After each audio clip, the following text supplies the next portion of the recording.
Bonjour et bienvenue à tous. Du coup, nouveau concept, on est sur les plus beaux villages de Colombie. Donc on commence ici à Guatapé. Guatapé, c'est quoi? Donc c'est un petit village situé à 2 heures de Medellín, donc dans la campagne. Ça, c'est le païssa typique, c'est un peu l'habitant de la campagne, donc on surnomme un petit peu ici, avec sa famille qui nous regarde depuis le haut du balcon. Donc c'est un village qui a été construit au bord d'un lac artificiel et qui est devenu très touristique depuis les années 2000. Donc qui a été complètement refait à neuf avec des ruelles magnifiques, très décorées, très typique de la Colombie d'antan, de l'âge d'or de la Colombie.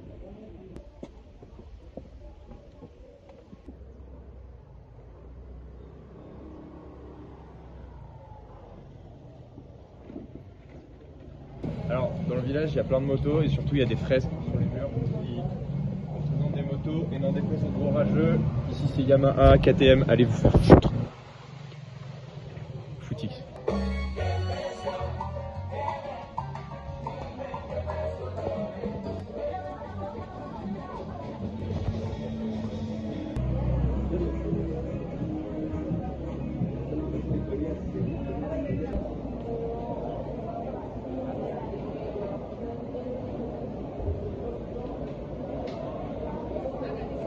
Une petite pause bien méritée dans un resto typique.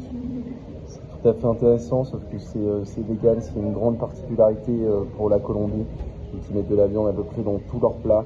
Et donc là j'ai devant moi un chorizo vegan, on verra ce que ça vaut. C'est peut-être une des spécialités de Guatapé, ce mignon village. Comment était ce repas? Relativement convenable, même si vous venez de manger en direct. Je dirais qu'il y a pire et mieux. Selon où tu vas, quoi.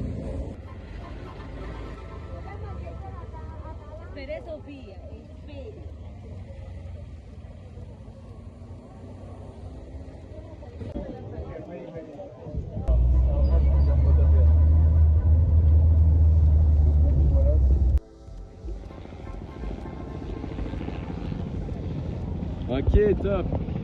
Du coup, en fait, ce que je vous ai un peu caché, c'est que le vrai point touristique du village, c'est le lac qu'il y a derrière moi. Pourquoi? Parce qu'il y a toutes sortes d'activités nautiques qui se déroulent sur le lac, notamment des tours en hélicoptère, bon bref, rien à voir.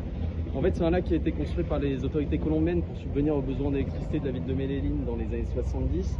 Et Pablo Escobar s'est fait construire quelques maisons dans les années 80-90, donc ça fait que c'est un lieu hautement touristique aujourd'hui également. Évidemment, on ne va pas les visiter par souci d'éthique.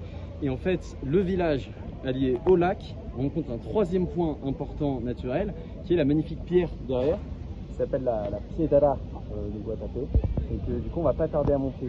C'est le troisième plus gros monolithe du monde. Donc c'est énorme, il fait 200 mètres de haut, il y a 900 marches et donc on va essayer de gravir tout ça.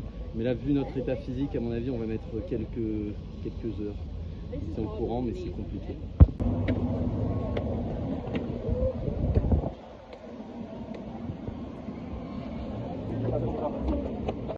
Mon verdict, on a mis 10 minutes. Ouais, franchement, Essoufflé?